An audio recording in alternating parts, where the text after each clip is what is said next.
Well, a much different picture today than what we saw yesterday. Radar and satellite is clear. Things are looking nice, and today really wasn't too shabby. 53 degrees was our high here in Springfield, 54 down in Branson, and 56 down in Mountain Home. Temperatures right now, though, very chilly. 33 degrees here in Springfield and 41 down in Branson. Temperatures will continue to drop through the overnight hours to the freezing mark across much of the area. However, I wouldn't be surprised if some places got to see temperatures in the upper 20s. So we'll have a chilly overnight, lots of sunshine on Sunday with mild temperatures. Clouds do roll in on Tuesday, and I've got rain chances in my 7-day. We'll do all that in a couple minutes. Color 10 News at 10 starts now. Now, from Ozarks First, you're watching Color 10 News at 10.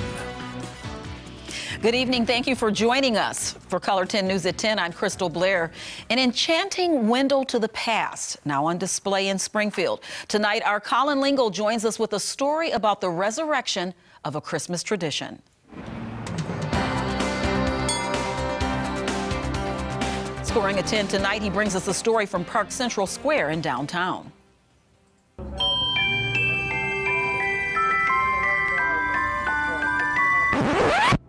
Oh, sorry. Yikes. Didn't see that. Got a little caught up in the winter wonderland. I know this is normally the part of the night where I do a little intro to the story you're about to see. I figured tonight, though, it's best if you just take a look for yourself.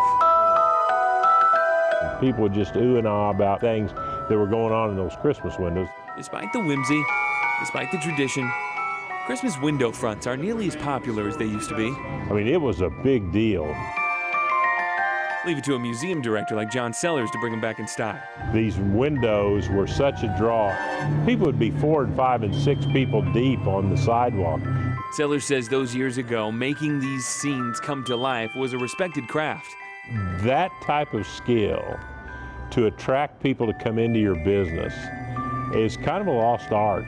A craft his team at the History Museum is diving deeper into every Christmas season. And this year, Sellers says the History Museum's gotten its hands on something pretty special. It's one of those kind of things that we've always been hunting for, which is one of the Santas out of the Hers window.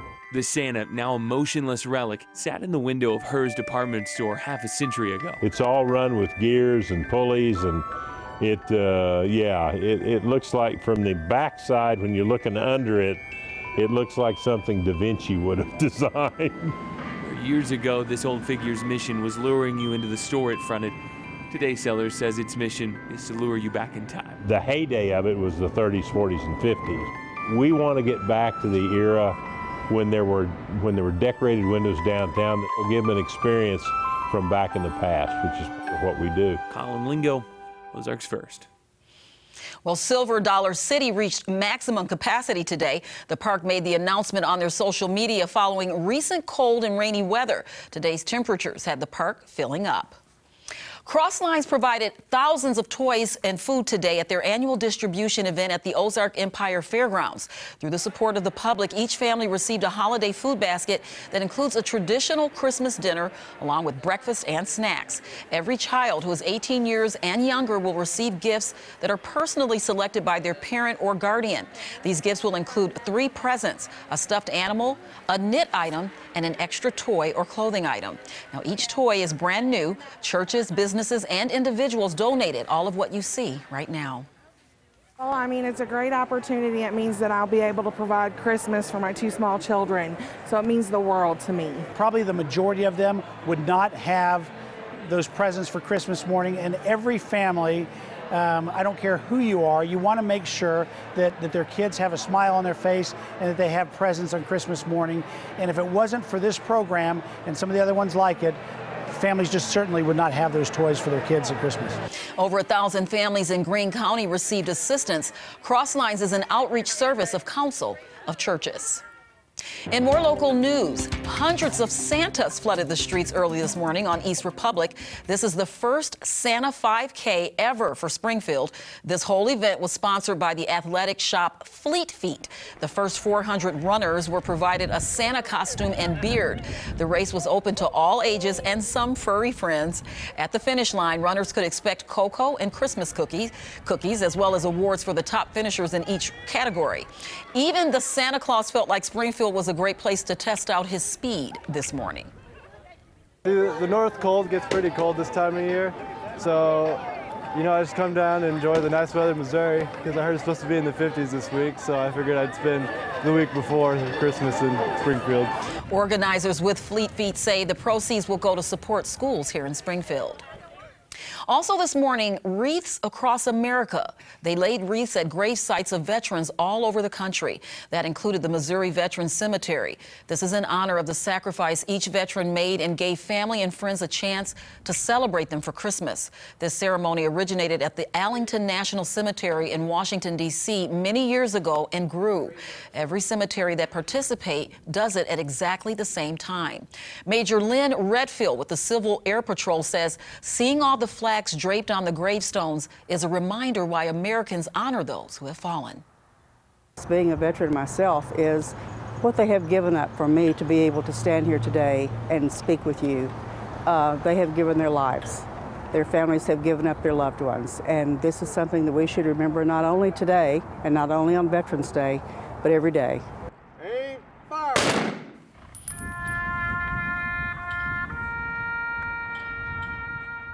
And at 11, followed by the laying of each wreath.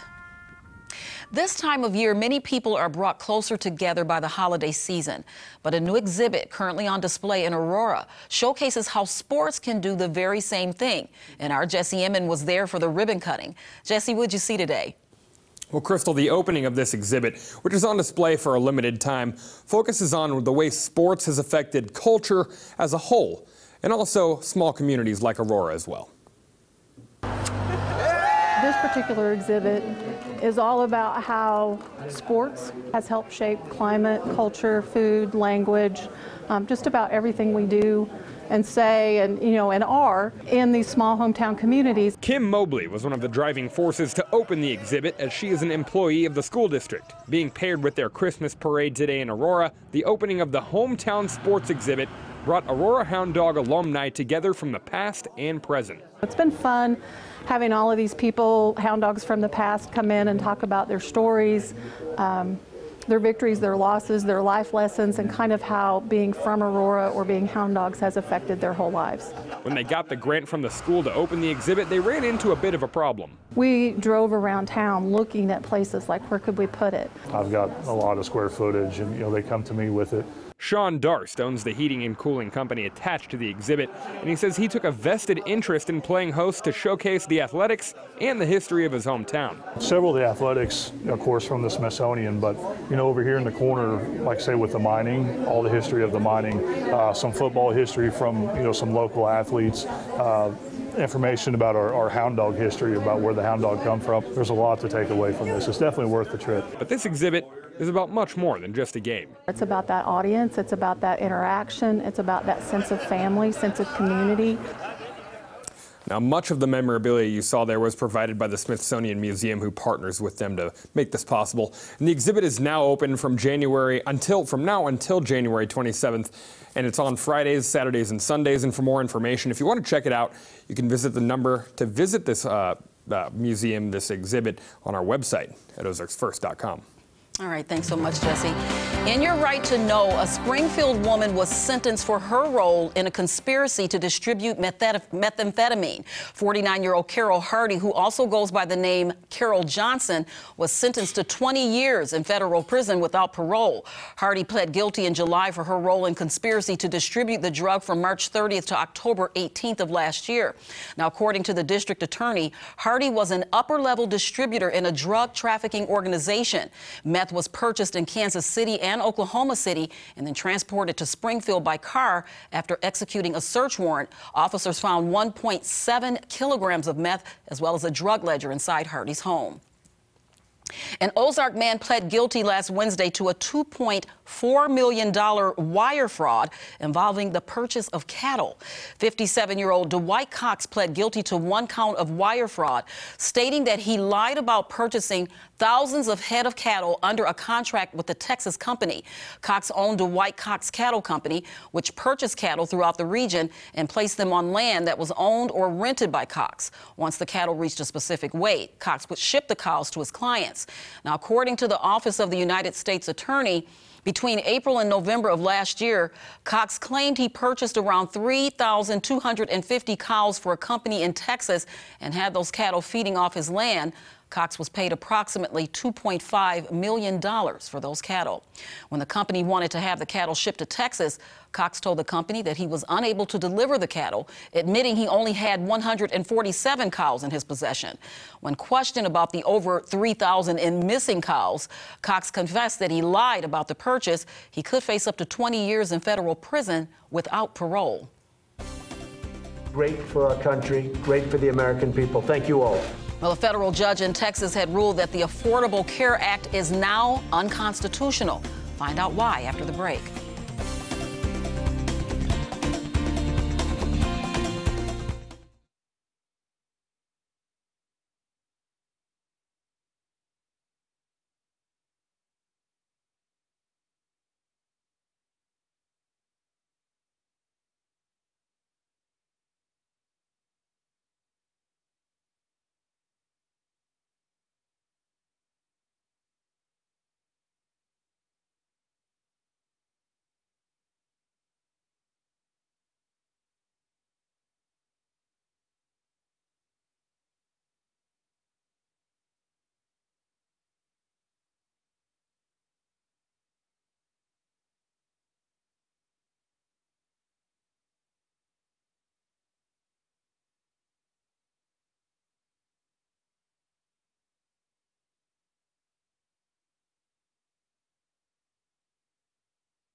Well, a federal judge in Texas has ruled that the Affordable Care Act, also known as Obamacare, is unconstitutional. Kenneth Craig reports from New York. The Affordable Care Act is on life support after a federal judge ruled that the law providing health insurance to millions of Americans is unconstitutional. We're going to sign this bill. Judge Reed O'Connor took issue with the 2010 law's individual mandate, which would tax anyone who did not get insured. Great for our country, great for the American people. Thank you all. President Trump's tax cut bill eliminated that provision. A lawsuit filed by 19 Republican attorneys general and a Republican governor argued that since the penalty had been eliminated, Obamacare was no longer constitutional. Judge Reed agreed, writing the penalty can no longer be fairly read as an exercise of Congress's tax power. President Trump praised the decision. It was a big ruling, a great ruling for our country. We'll be able to get great health care. We'll sit down with the Democrats if the Supreme Court upholds. We'll be sitting down with the Democrats, and we will get great health care for our people. But Democrats, including incoming Speaker of the House Nancy Pelosi, vowed to fight to save former President Barack Obama's signature legislation. Both sides agree that people with pre-existing conditions need protection. The ruling came down on the day before the end of enrollment for the program's 2019 recipients. The latest battle over Obamacare will likely end up in front of the Supreme Court. Kenneth Craig, CBS News, New York. Interior Secretary Ryan Zinke will be stepping down from his position. Zinke is the subject of multiple ethics investigations. This morning, President Trump tweeted confirmation. The Justice Department is investigating Zinke for possibly using his office for personal gain. And the Interior Department's Inspector General has multiple inquiries into Zinke, including investigations into the department's handling of a Connecticut casino project, whether the boundaries of a national monument were redrawn to benefit a state lawmaker, and a land development project in Zinke's hometown. Well, today was beautiful, but could we see colder temps in our future? Well, today was beautiful, and I actually think we're going to see warmer temperatures than we did today into tomorrow, but the cold temperatures do return later this week, as well as rain chances. Details coming up right after the break.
Now weather with meteorologist Beth Finello. Well, after a rainy couple of days, we're going to see some sunshine. We got to see some today. Over the past 2 days, we've seen over 2 inches of rain in some places just south of Branson and in Mountain Grove as well. North of I-44, barely got to see any rain this weekend, and nobody's going to see any the next couple of days, which is good. We started off today pretty chilly, 32 in Springfield, a little bit warmer in West Plains at 39. That's because those clouds were still sticking around mainly in the eastern half of the Ozarks. But as the clouds cleared out, temperatures were able to make their way into the lower 50s. 53 was our high here in Springfield, 54 down in Branson, and 54 up in Rolla. Things are quiet across the radar, which is great to see. Over the past couple of days, we've just seen lots of rain, but it is very chilly. 33 right now in Springfield, 39 down in Branson, and they're pretty much where they were last night, a little bit colder because we are getting rid of those clouds. Those clouds were able to move out, and so temperatures were able to drop a little bit cooler through the overnight, and they're going to continue to drop. We'll see temperatures make their way to near freezing by by morning, and I think we could see some upper 20s as our lows north of I-44 here in Springfield. I think we'll drop to about 30. And then tomorrow we're going to see lots of sunshine and temperatures making their way into the upper 50s. And I think we could see some 60s across the Ozarks too. And it really just doesn't feel like December. These mild temperatures are going to stick around at least for the next couple of days. Here's what we have. The low pressure system that came through now well off to our east. And we have our jet stream, which is our where the path of the wind, staying well to our north, which is cutting off our cold air from Canada, which is why temperatures are going to make their way into the 50s and stay pretty mild for much of the beginning of the week. Look at this. Monday through Wednesday, temperatures will be in the middle to even some upper 50s, but rain chances return Thursday and Friday, and behind it's going to bring some cooler temperatures as well. So I really hope you go out and enjoy tomorrow. It's going to be picture perfect. Overnight temperatures are going to be chilly, but it is going to be clear. And if you're one of those people that's late to the game on your Christmas shopping, tomorrow's definitely the day to do it. Picture perfect. So much sunshine. Temperatures making their way into the upper 50s and into the lower 60s. And then things will cool just a little bit. We'll only make it into the middle 50s Monday and Tuesday. Clouds are going to start coming in Tuesday, so we'll see a mix of sun and clouds. And we'll see mostly mostly cloudy skies on Wednesday, and then showers will come through late with showers possible on Thursday. And behind that next system that will bring rain is going to see chilly temperatures Friday and into Saturday as well. Well, I'm not going to ask you because you told me not to. She doesn't want me to mention the word snow. No snow. No snow. No snow. All right. Nope. Thank you so much, Beth. Coming up. The Springfield native makes his debut for his hometown team tonight. After a year and a half off the court, Jared Ritter finally suits up for the Missouri State. Dan Malloy has highlights from his debut, plus a busy day of football coming up next.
Sports with Dan Malloy.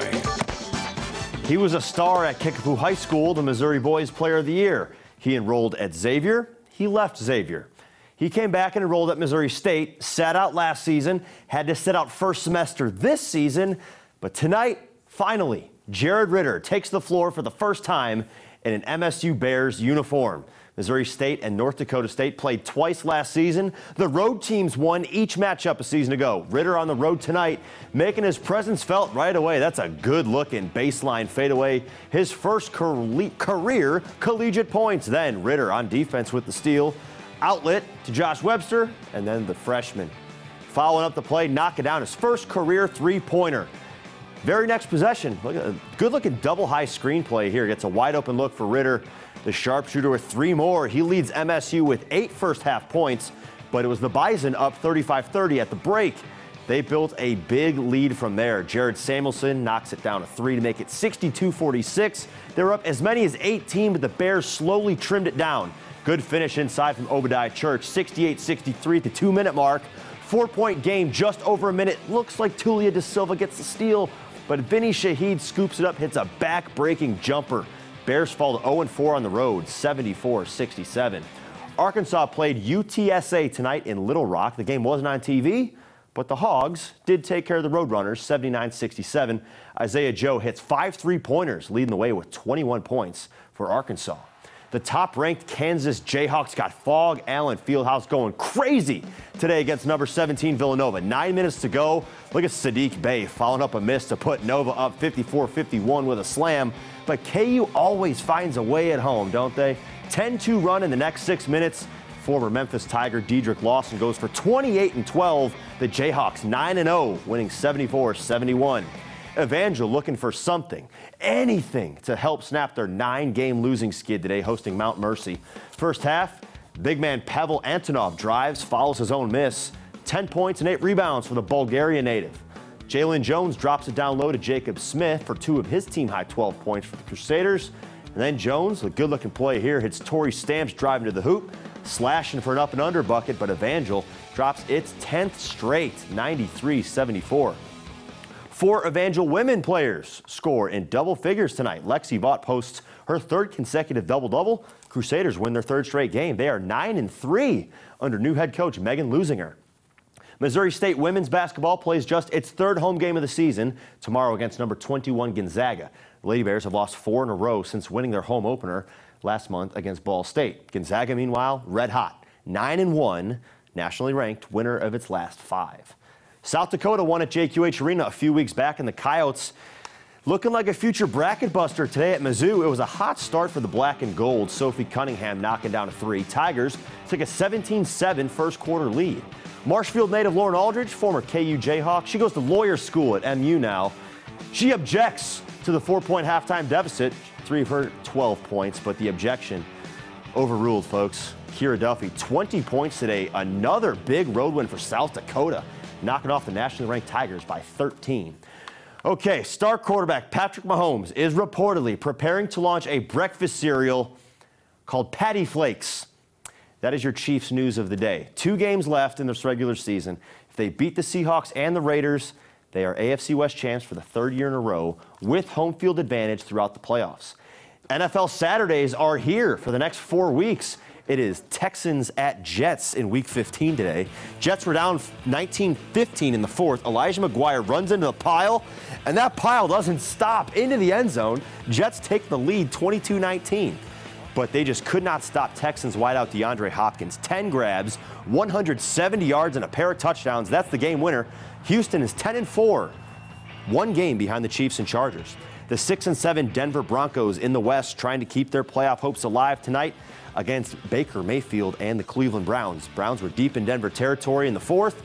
Baker to Antonio Callaway for 6. That's the go-ahead score. Right now it's 17-16 Cleveland in the 4th quarter at Mile High. 6, count them, 6 college bowl games today. Here are my 2 favorite plays of the day.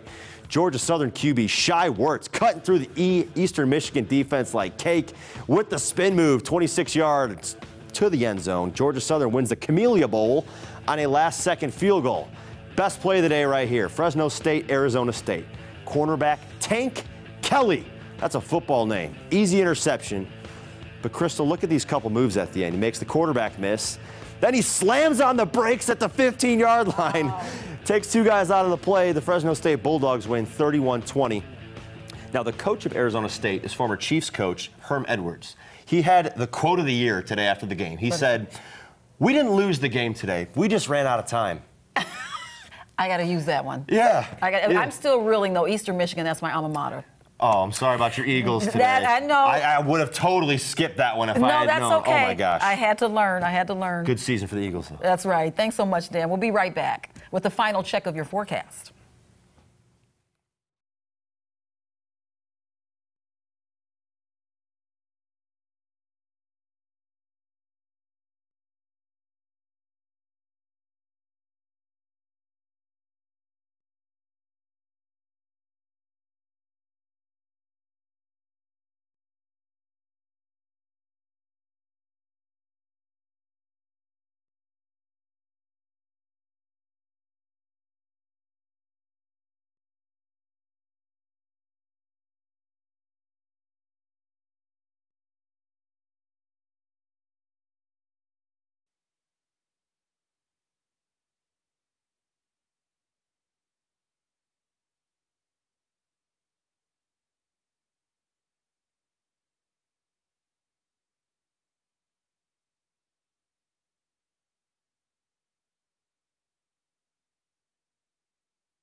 Here are tonight's winning lottery numbers.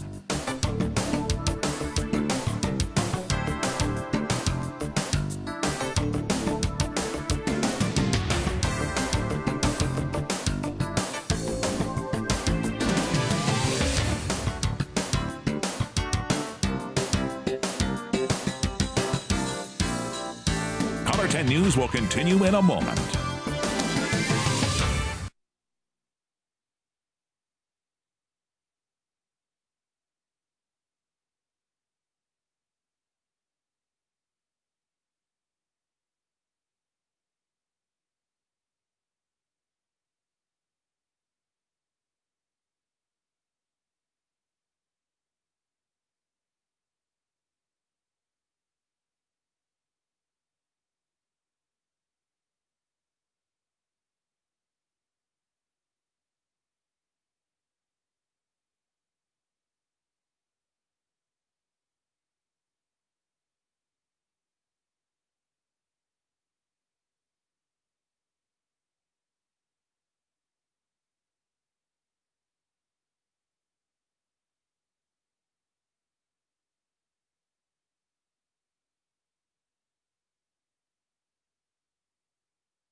And here's Beth Fennella with the final check of the forecast. Did you guys enjoy today? It was warmer. I loved it. It's going to be even warmer tomorrow. Yay! So this warm weather will stick around for a little bit, but rain does return Wednesday and Thursday, and then things will get a little bit chilly again Friday and Saturday. Feel more like December. I don't know about you guys. I'm not really concerned about that. I'm more concerned about these patty flakes. Okay, if you missed the sports segment, I talked about how they're in the advertising trade publications right now. They're talking about how Patrick Mahomes is getting ready to launch his own signature cereal, Patty Flakes.